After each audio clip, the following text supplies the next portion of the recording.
Ini hari Rabu, tanggal 24 September. Saya baru mendarat dari Jakarta, berangkat tadi pagi di Silangit mendarat, lalu jalan ke sini. Kondisi jalan Batu Jomba Eklatong kembali lagi longsor.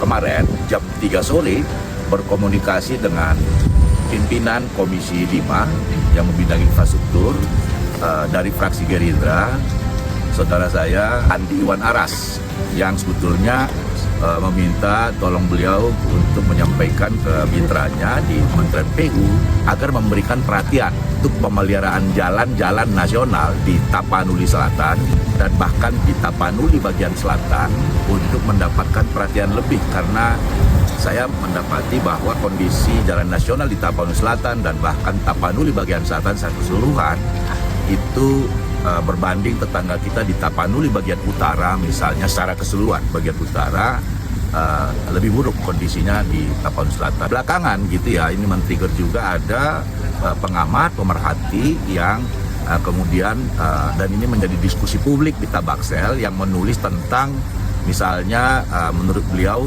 Tapanuli bagian selatan itu dianaktirikan begitu. Itu sebetulnya yang saya cerita, itu jam 3. Nah ini kejadian jam berapa kemarin? Jam 4, Pak.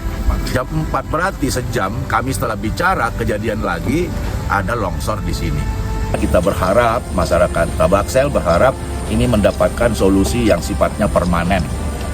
Ya kan, meskipun sudah puluhan tahun. Saya kira pemerintahan Pak Prabowo, kita tahu banyak hal di pemerintahan beliau yang belum setahun, yang persoalan puluhan tahun bisa beliau selesaikan. Ya, saya tadinya minta tolong untuk alokasi biaya pemeliharaan lebih besar supaya kondisi jalan nasional di Tapsel dan Tapanuli bagian selatan lebih baik gitu ya. Ini masuk kita ibu kota Kabupaten Sipirok di Tapsel ini, jalannya keriting gitu loh.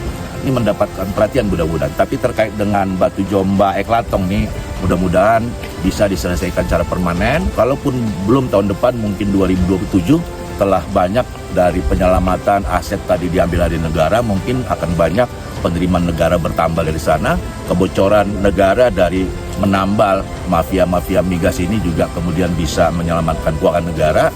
Kalau saya hitung ratusan triliun, mungkin 0,0 sekian saja untuk menyelesaikan Batu Jomba Eklatong yang sudah puluhan tahun. Saya kira pemerintahan Prabowo, presiden kita, persoalan puluhan tahun bisa beliau selesaikan tadi. Dia akan sawit dikuasai 3,3 juta hektar. Ini akan langsung Satgas ini akan mengambil alih tambang-tambang. Beliau sudah sampaikan. Kemudian juga beberapa hal yang tak tersentuh puluhan tahun di sektor mafia migas itu beliau selesaikan. Kita yakin ini puluhan tahun juga insya Allah selesai di masa Pak Prabowo Presiden. Terima kasih.